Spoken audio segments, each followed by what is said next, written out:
Well, now, here on this video, I'm going to share with you 3 magical signs to actually show that you are actually in control of your finances.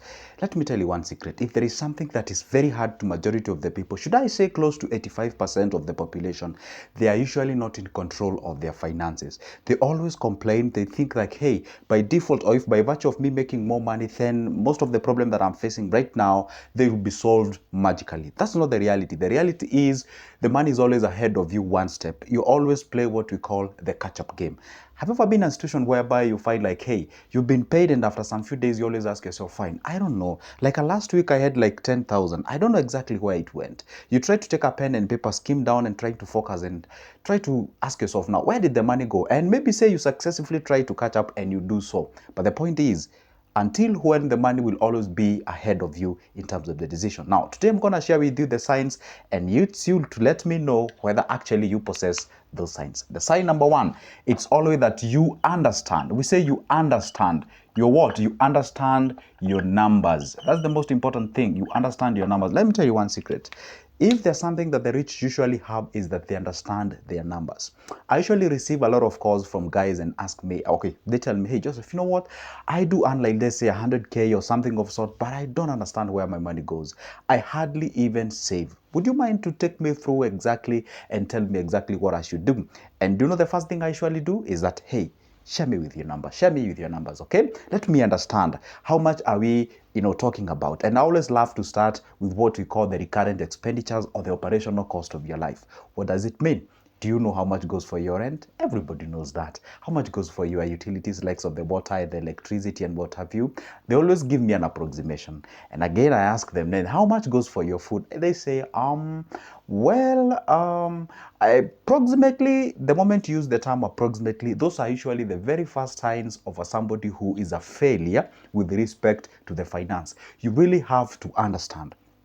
I know exactly, hey, you know what? In this family of mine with 25,000, with 100,000, with 10,000, with 6,000, depends with your level and your capacity, you already know everything has been eaten and everything is good. But if you do not understand that aspect, and by the way, this challenge is usually with men. I ask them, how much is your kitchen? They usually don't get the point at first and ask them, what I mean by kitchen is that how much goes for your food in your family? They say, well, I'm really not sure about that many unless I ask my wife. You forget one thing. Yeah, in African society, we believe and subscribe to the understanding that, hey, kitchen is all about ladies and what have you. This may not be the case to other developed world and what have you. I stand corrected. But the point is this. Whether it's not yours or yours, the point remains to be like you have to understand how much goes for the food, how much goes for the other things, all right? So if you understand your numbers very well and very correctly, then it means at the end of the day, you're going to do something as far as your finance is concerned. Again, let's say maybe you love to party throw and out there. You also have to understand, guess what? Each and every month when when I'm paid, I usually set aside like 20,000. That's for mine, taking myself out, maybe taking my kids out and what have you. Like you have a diary somewhere written everything. You see, each and every Monday I usually take my kids out to take some ice cream or something of sort. I take my family out each and every time, let's say at this particular time. Everything is actually captured and you know it. Rather than you're just seated there and then a proposal is thrown up to you, hey dads, would you mind taking out? And then there you are, you had no plans there because they are family members, you take them out and what have you. It's always good to understand your numbers. And when I say understanding your numbers, do you know what I mean at this particular point? Also understanding where you are heading. You see, where you are heading and the future. What I mean by this point is this, is that you already know, hey, come on, in let's say nuance in a year's time, in 2 or 3 or 5 years time, I would like to accumulate myself 300,000, a million bob, 2 or 10, because I want to do 1, 2, 3. You already have your numbers correctly. Not only the present numbers, you also have your goals, because the goals are the ones that actually defines or determines what you're going to save today so that you may be able to reach those goals. It may now sound complicated.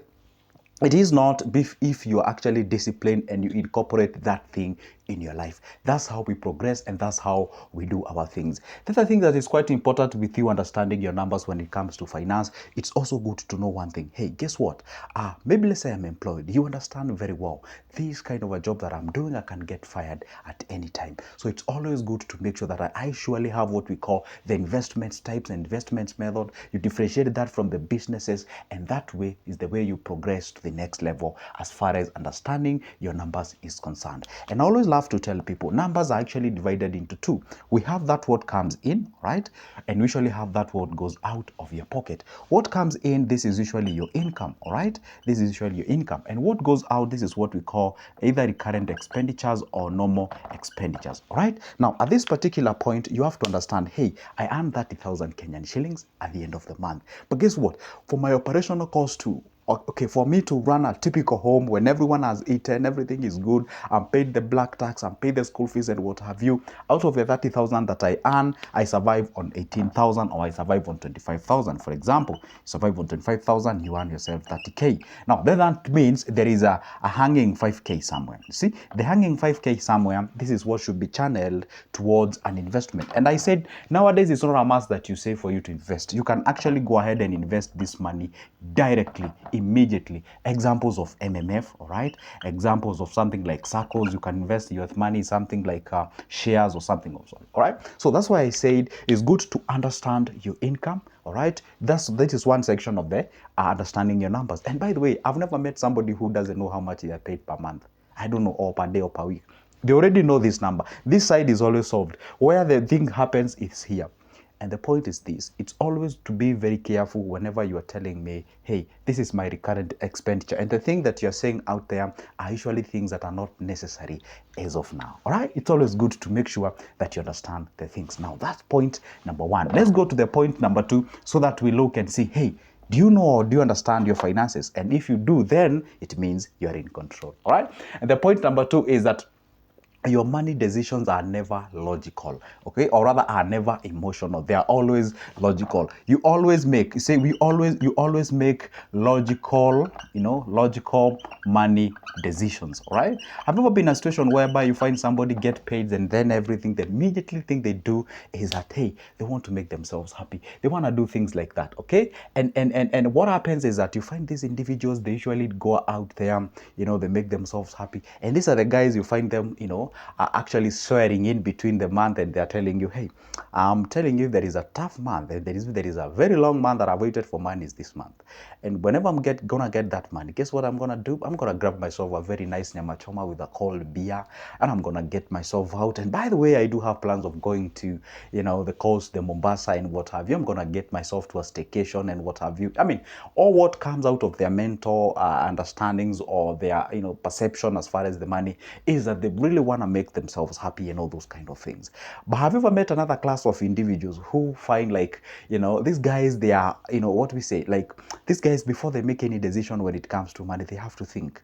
For example, and by the way, I used to see this with our, parents back then when we are young. We used to tell them at the evening, hey, you know what, dad or mom, tomorrow morning I'm required to go with pesa ya mtihani on exam money or something, or so just any other thing that you would like to, buy there. And then they tell you, remind me in the morning. Yeah, I'm gonna do that. Then I used to ask myself, I mean, okay, fine, say if you don't have money, I mean, why are you gonna get money at night? Simply you're going to sleep. I'm actually telling you this information when you're about to go to sleep, and you're telling me, remind me in the morning, and I'm gonna check about that. And I was like, why the heck would you need like the entire night to do whatever you're gonna do for you to do so what I've told you in the morning? And as I grew up, and then I came to realize they needed to think about it, they needed to have some time. They don't want to make an abrupt decision. So if your decisions are actually based on logical more than emotional, then it tells you that you're actually in control of your finances. And there is nothing sweet on earth than having a control of your finances. And again, when you are logical more than emotional, it means like, hey, even if you are called out there to buy something, let's say maybe you're just seated somewhere and then somebody shows up with a very nice thing. Yeah, it's a thing that you love to have it, but then you had no plans about buying that specific thing. Then it means at that particular point, you're really required to go ahead and dig out your pocket so that at least you can acquire that thing. So the point is this, you find like, hey, before you buy it, you have to ask yourself some real questions, some, reasoning out there before saying, hey, I want to grab that thing, I want to grab the other. By the way, there is a video I shared to you, and I told you there's something called 10 seconds rule. Simply tells you, hey, before you grab anything out there, always ask yourself real questions, whether you really need that thing or you're just maybe delusional or something of sort. By the way, have you ever been in a situation whereby you buy something, you really in need of that thing, and then immediately after buying it, maybe let's say it was a pair of shoes or something, after buying it, let's say after some few, a couple of times wearing it, and then you're like, you're like out of it, like you don't even want it or something or so. Then you have another crave, another craving, another craving, another craving. And by the time you realize, you're actually squandering your money out there. This is a thing that I've actually seen majority of the people do when it comes to finance. For example, there was a certain client whom I was having a conversation with, and they told me that the amount of money they're paying for the school fees is way above half of their salaries. And I asked them, why are you doing this specific thing? They say, hey, I just love when my kid is going to a very best school. I love them when they get the quality education and what have you. There is nothing wrong with that. But the point is, do you have the capability of doing that specific thing as of now? You see, you're becoming more emotional than you are logical. So it's always good to make sure that you incorporate, logic before making any money decision. And for example, that logic incorporation also applies whenever, say, you're paying some black tax out there. Somebody has actually called you back at home and they're asking for money and they're telling you, hey, I'm facing 1, 2, 3. We were requesting if you could support us in one way or the other. It's okay, you can help them. But before you actually relate them asking you money and you being in a relationship such as, let's say, they are your siblings, they are your mothers, they are your fathers, they are whoever, you actually, yes, that one is a factor to consider, yes, but also you go to a step further and ask yourself, okay, fine, okay, if I do this, what will be the repercussions? If I do this, if I don't send them down, what would be the repercussions and what have you? So the moment you incorporate logic in every decision that you make, you're gonna get yourself in a very good point. Okay, but anyway, you can always check that video that I talked about issues of handling your stubborn family members who they're asking money at all the time. So that's point number 3. You're always logical when it comes to money making decisions. You're not emotional. All right, so up to that particular point now, do you have all those two possess, or do you possess those two skills actually that I've shared out there? And then if you do, then I would like to know exactly how it's faring out. All right, let's get to the last point. Now, the last point is that you always view money as a tool. You view money as a tool, okay, to make more of it, to make more of it. All right, I've ever met some people who have actually ruined by what we call the consumer mindset. Consumer mindset. These are the people who, whenever you expose them to money, the only thing they think is about buying things. And sometimes I usually have a rough time with these beautiful ladies of ours, because the moment they get money, they usually have what we call, hey, let's do shopping, let's do the other, let's do, oh, hey, I want to go for vacation, I want to do this. Because one thing, you actually have what we call the consumer mindset. To you, you subscribe to the understanding that, hey, anytime that I make money, it has to be, money related decisions. It has to be from a consumer mindset. It has to be something that is making me happy. It has to be like all those kind of things. And let me tell you one thing, poor people tend to have this kind of a mentality, consumer mindset. And that's why, let's say they win lottery, the first thing they think is a vacation. The first thing they think is that taking themselves out somewhere and all those kind of things. They don't ask themselves like, okay, fine. You see, I always give a very simple example. Money is a tool to make more of it, all right? So, for example, if I give you $1 million, Bob, and I tell you, hey, I would like you to make 200 G's out of that, probably you're going to accept the deal because you might find your way out of making that 200 G's. But if you don't have nothing, and then I tell you, hey, go make me 2,000. You kind of wonder, I don't have a job, I don't have anything. I mean, how am I going to make 2,000? Okay? So always view money as a tool to make more of it. But if you view it as a product to be consumed, then you're going to get yourself into lots of more problems. And these are the guys who you find that they usually have a very rough time with their life, because the moment they get money, they consume, they make another one, they consume, they can live cycle to cycle, cycle to cycle. And this is what we call aka something called a rat race, or something called you're in the rabbit hole. So other people call it that you survive from paycheck to paycheck. So it's always good to make sure that, hey, well, I didn't say that you shouldn't use your money. It's good, but again, use that with moderation.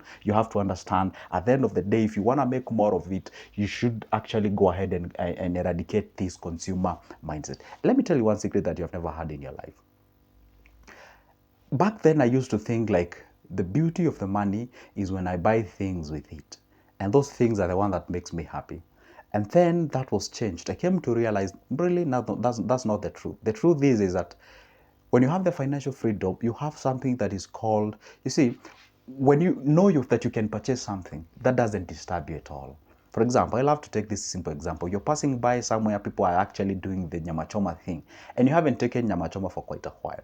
There you are, you're so much in need of that thing. You're feeling like, I want to grab a piece of it and something of sort.